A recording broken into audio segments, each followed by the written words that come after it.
ಇವತ್ತು ನೀವು ಒಂದೇನೋ ಒಂದು ಸಂದರ್ಭದಲ್ಲಿ ಒಂದು ಮಾತಾಡಿದ್ರಿ, ಏನೋ ಹನಿ ಕೇಸ್, ಹನಿ ಟ್ರ್ಯಾಪ್ ಅಂತ, ಹನಿ ಟ್ರ್ಯಾಪ್ ಬಗ್ಗೆ ಮಾತಾಡಿದ್ರಿ. ಹನಿ ಟ್ರ್ಯಾಪ್ ಯಾಕೆ ಸ್ಟ್ಯಾಂಡ್ ಆಗ್ತಾ ಇಲ್ಲ? ಕೋರ್ಟ್ಗೆ ಹೋದಾಗ ಕೋರ್ಟ್ ಬಯಸೋದು ಎವಿಡೆನ್ಸನ್ನು, ಮತ್ತು ಅದು ಪಿಕ್ಚರ್ ಪಕ್ಕನೇ ಇರೋದು ಎವಿಡೆನ್ಸ್ ಅಂತ ನಾವು ಏನು ಮಾತಾಡಲಿಕ್ಕೆ ಸಾಧ್ಯ ಇಲ್ಲ.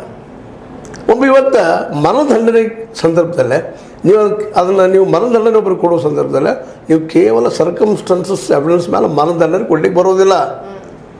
ಪಕ್ಕಾ ಫಿಕ್ಸ್ ಸಾಕ್ಷಿ ಬೇಕು, ಅಂದಾಗ ಮಾತ್ರ ಪ್ರೂವ್ ಆಗಬೇಕು, ಅಂದಾಗ ಮಾತ್ರ ಅದು ಸಾಧ್ಯ. ಅದೆಲ್ಲ ಬಿಟ್ಬಿಟ್ಟು ನಾವು ಸರ್ಕಮ್ಸ್ಟೆನ್ಸಸ್ ಎವಿಡೆನ್ಸ್ ಮೇಲೆ ನಾವು ಶಿಕ್ಷೆ ಕೊಡ್ತೀವಿ, ಮಾಡ್ತೀವಿ, ಅಲ್ಲಿ ಅವರಿದ್ದರು, ಅಲ್ಲಿ ಬಂದಿದ್ದರು, ಆ ಸಂದರ್ಭ ನಾವು ನೋಡಿದ್ದೀವಿ ಅಂತ ಯಾರೋ ಹೇಳಿದ್ದನ್ನು ನೀವು ಪ್ರೂವ್ ಮಾಡಲಿಕ್ಕೆ ಕೊಟ್ಟರೆ ಅದು ಕಾನೂನು ಅಡಿಯಲ್ಲಿ ನಿಲ್ಲೋದಿಲ್ಲ. ಇವತ್ತು ಇದು ಅದ ಪರಿಸ್ಥಿತಿ. ಭಯೋತ್ಪಾದಕ ಹಣ ಕೊಟ್ಟಿದ್ರೆ ನೀ ಅಲ್ಲಿದ್ದರೆ ನೀ ಅಲ್ಲಿ ಡಾಕ್ಯುಮೆಂಟ್ಸ್ ಯಾಕೆ ಕ್ರಿಯೇಟ್ ಮಾಡಿಲ್ಲ, ಮತ್ತು ಅವತ್ತು ಯಾಕೆ ಹೇಳಿಲ್ಲ? ದೊಡ್ಡ ಪ್ರಶ್ನೆ ಅದು. ಎಷ್ಟೋ ದಿವಸ ಬಿಟ್ಟ ಮೇಲೆ ಇವತ್ತು ನಮ್ಮ ಇವರನ್ನು ಕೇಜ್ರಿವಾಲ್ ಜೈಲಿನಲ್ಲಿ ಹಾಕಿದ್ದಾರೆ. 10 ಸಲ ಸ್ಟೇಟ್ಮೆಂಟ್ ಕೊಟ್ಟಿದ್ದಾರೆ ಅವರು. ರೆಡ್ಡಿ ಯಾರು ಅವರು, ಆ ಒಂದು ಇದರಲ್ಲೇ ಮಾಪಿ ಸಾಕ್ಷ್ಯದಂಥವ್ರು 11 ಸಲಕ್ಕೆ ಇವ್ರು ಹೇಳ್ತಾ ಇದ್ದಾರೆ ಇದ್ರಲ್ಲಿ ದುಡ್ಡು ತೊಗೊಂಡಿದ್ದಾರೆ ಅವರು ಅಂತೇಳಿ. ಮತ್ತು ಅಲ್ಲಿವ್ರಿಗೆ ಏನು ಮಾಡಿದ್ರಪ್ಪ ನೀನು? ಅಲ್ಲಿವರೆಗೆ 55 ಕೋಟಿಗೂ ಮಿಕ್ಕಿ 60 ಕೋಟಿ ಸಮೀಪ ಈ ಪಾರ್ಟಿ ಫಂಡ್ ರೂಪದಲ್ಲೇ ಈ SBI ಮೂಲಕ ದುಡ್ಡು ಕೊಟ್ಟಿದೆ ಅವರಿಗೆ, BJPಗೆ. ಅದ್ರ ಬಗ್ಗೆ ಮಾತಾಡ್ತಾ ಇಲ್ಲ. ಮತ್ತು ಮಾಪಿ ಸಾಕ್ಷಿ ಮೇಲೆ ಯಾವಾಗಲೂ ಡಿಸಿಷನ್, ಅದು ಸತ್ಯ ಡಿಸಿಷನ್ ಆಗಲಿಕ್ಕೆ ಸಾಧ್ಯ ಇಲ್ಲ. ಅದಕ್ಕೆ ಸಾಕ್ಷಿಗಳು ಬೇಕಾಗ್ತಾವೆ. ಇವೆಲ್ಲ ಏನಪ್ಪ ಅಂದರೆ ಕೇವಲ ವಿರೋಧ ಪಕ್ಷಗಳು ಹಣಿಯೋದಕ್ಕಾಗಿ ಮೋದಿ ಅವರು ಮಾಡ್ತಿರುವಂಥ ತಂತ್ರಗಳನ್ನು ಮಾತ್ರ ಹೇಳಬೇಕಾಗ್ತದೆ. ಇದಕ್ಕೆ ಇಷ್ಟು ಬಹಿರಂಗವಾಗಿ ದೇಶದ ಕೋಟ್ಯಾಂತರ ಜನರ ಎದುರುಗಡೆ ಇಷ್ಟು ದೊಡ್ಡ ಆರೋಪವನ್ನು ಮಾಡ್ತಾ ಇರುವಂತಹ BJPಗರಿಗೆ ಭಯ ಇಲ್ವಾ ಸರ್?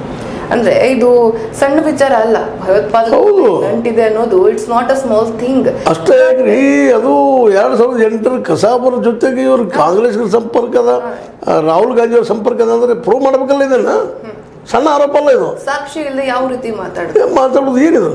ಇದಕ್ಕೆ ಇವತ್ತು ಆನ್ಸರ್ ಕೊಡಬೇಕಾದವರು ರಾಹುಲ್ ಗಾಂಧಿ ಅವರು. ಅವ್ರಿಗೆ ಉತ್ತರ ಕೊಡಲೇಬೇಕಾಗ್ತದೆ, ಮತ್ತು ಅವ್ರು ಹೇಳಿಬೇಕಾಗ್ತದೆ. ಹೇಳ್ಬೋದು, ಮೋಸ್ಟ್ಲಿ ಕೇಳ್ಬೋದು. ಆದರೆ ಅವ್ರ ಜೊತೆ ಇವ್ರು ಸಂಪರ್ಕ ಇತ್ತು ಅನ್ನುವಂಥದ್ದು ಏನು ಇವತ್ತು ಆರೋಪ ಮಾಡ್ತಾ ಇದ್ದಾರೆ, ಇದು ಹತಾಶೆಯ ಪರಮಾವಧಿ ಅಂತ. ಯಾಕಂದರೆ ಇಲ್ಲಿವರೆಗೆ ಅವ್ರ ತಲೆಯಲ್ಲಿ ಏನಿತ್ತು BJPಗರಿಗೆ, ನಾವು 400 ಮೇಲ್ಪಟ್ಟು ಗೆಲ್ತೀವಿ ಅನ್ನೋಂಥ ಏನೋ ಒಂದು ಅನಿಸಿತ್ತು ಅವ್ರಿಗೆ. ಈ ಗೋಧಿ ಮೀಡಿಯಾ ಪ್ರಚಾರ ಆಗಿರ್ಬೋದು, ತಮ್ಮ ಸುತ್ತಮುತ್ತಲಿದ್ದಂಥ ಹೊಗಳ ಭಟ್ರು ಇರ್ಬೋದು, ಅವರೆಲ್ಲ ಕೊಡ್ಕೊಂಡು ಇವರು ಇವತ್ತೇನು ಎಲ್ಲಿಗೆ ಅಷ್ಟಕ್ಕೆ ಹೋಗ್ಬಿಟ್ಟಿದ್ರು ಅವ್ರು, ನಿಮ್ಮಂಥ ನಾಯಕ ಯಾರಿಲ್ಲ ಅಂತೇಳಿ.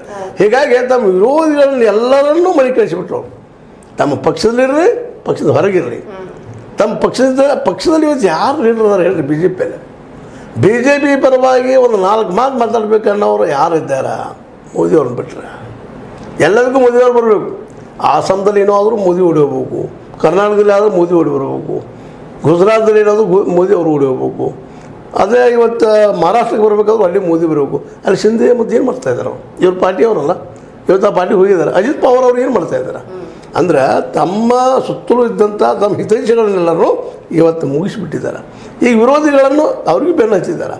ಕಾಂಗ್ರೆಸ್ ಮುಕ್ತ ಭಾರತ ನೀವು ಆರಂಭದಲ್ಲಿ ನೋಡ್ಬೇಕಾಯ್ತು. ಈಗ ಹೇಳಿದ್ದೀನಿ ಚರ್ಚೆ ನಿಮ್ಮ ಜೊತೆಗೆ, ಕಾಂಗ್ರೆಸ್ ಮುಕ್ತ ಅನ್ನೋಕ್ಕಿಂತಲೂ ನಾವು ಬಲಿಷ್ಠವಾದ ಭಾರತವನ್ನು ಕಟ್ತೀವಿ. ಜೊತೆಗೆ ವಿರೋಧ ಪಕ್ಷ ಇರಬೇಕು ನಾವು ಅನ್ನೋದು ದೊಡ್ಡ ಮಾತನ್ನು ಮಾತಾಡಿದರೆ ಅಲ್ಲಿ ಮೋದಿ ಅವರು ದೊಡ್ಡವರಾಗ್ತಿದ್ರು. ಇವತ್ತು ಎಲ್ಲರನ್ನೂ ಮುಕ್ತ ಮಾಡಲಿಕ್ಕೆ ಹೊರಟರು. ಇವತ್ತು ಎಲ್ಲರೂ ಕೂಡ ಇವ್ರನ್ನ ಮುಕ್ತ ಮಾಡ್ತಿದ್ದು ಬೆಳೆದಿದ್ದಾರೆ. ಮೋದಿ ಮುಕ್ತ ಭಾರತ ಆಗಲ್ಲಪ್ಪ ಅಂತೇಳಿ ಸ್ವಾಭಾವಿಕದ್ರಿ. ನಾವು ಕ್ರಿಯೆ ಪ್ರತಿಕ್ರಿಯೆ ಅದು ಸೈನ್ಸಲ್ಲಿ ಫಿಕ್ಸ್ ಆಗ್ತದೆ. ಒಂದು ನೀವು ಕ್ರಿಯೆ ಮಾಡಿದ್ರಿ ಅದು ಪ್ರತಿಕ್ರಿಯೆ ಬಂದಾಗ ಬರ್ತದೆ.